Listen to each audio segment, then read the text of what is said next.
Sani Adamou.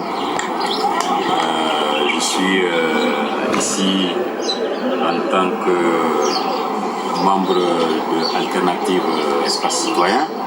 Nous sommes en Afrique, en tout cas, un des continents qui subit le plus les effets de politique d'ajustement structurel. C'est le continent qui paie un lot tribut en termes de conflits armés suscités par l'effondrement des États sous l'effet de la mise en œuvre de politiques d'ajustement structurel. En termes de santé déficiente, parce que le système de santé est démantelé à cause de ces mêmes politiques ultralibérales.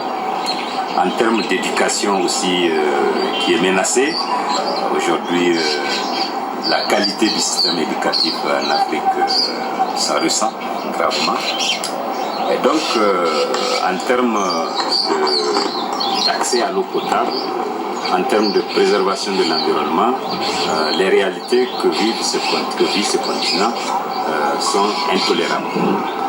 Quel regard tu portes, toi, ton mouvement, sur la politique des pays riches, en l'occurrence de la France, par exemple, dans sa politique africaine, dans les rapports Nord-Sud et en termes d'immigration, par exemple?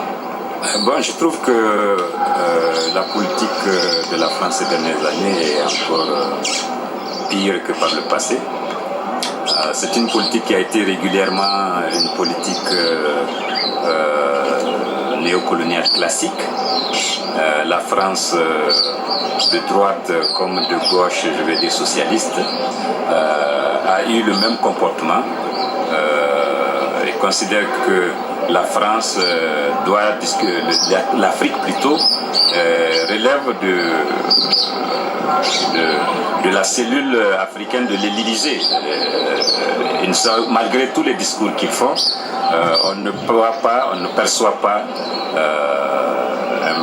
un désir de fonder des relations sur d'autres bases, de nouvelles bases, des bases de véritable partenariat entre les pays africains et la France. Donc c'est la politique néocoloniale, impérialiste qui continue. Et ça se voit concrètement à travers la manière dont les dirigeants africains sont encadrés, la manière dont notre économie est encadrée, la manière dont... Tu peux donner un exemple de richesse, par exemple Oui, je cite bien, par exemple, le Niger, c'est un pays qui produit de l'uranium. On sait qu'aujourd'hui, l'uranium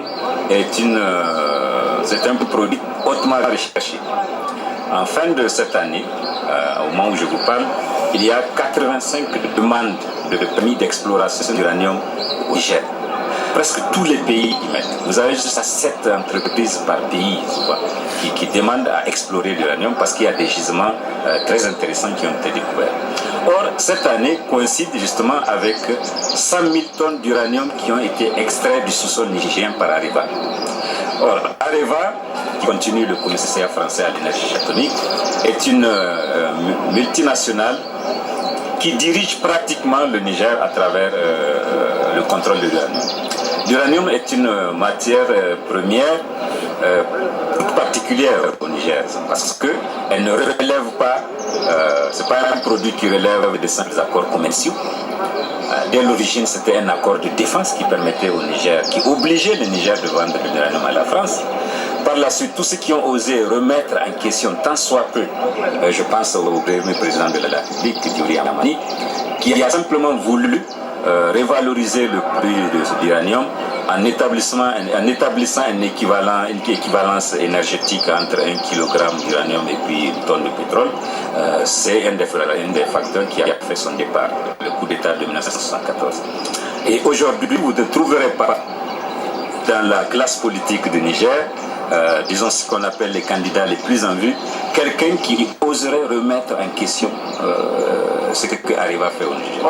Les conséquences sont désastreuses parce qu'à Arlit, sur un rayon de 200 km, vous n'avez plus de végétation, vous n'avez plus d'animaux, la population respire le radon, vous avez une radioactivité qui est anormalement élevée et toutes ces conséquences-là n'effleurent aucun responsable administratif local ou national.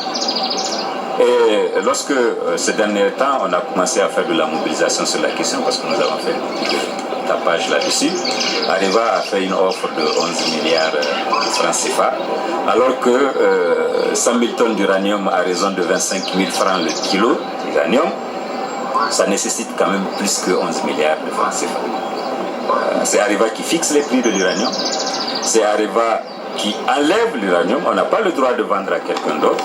Alors, je ne sais pas comment on peut caractériser de telles relations aujourd'hui au XXIe siècle. Ouais. Bah écoute, merci et puis bon courage.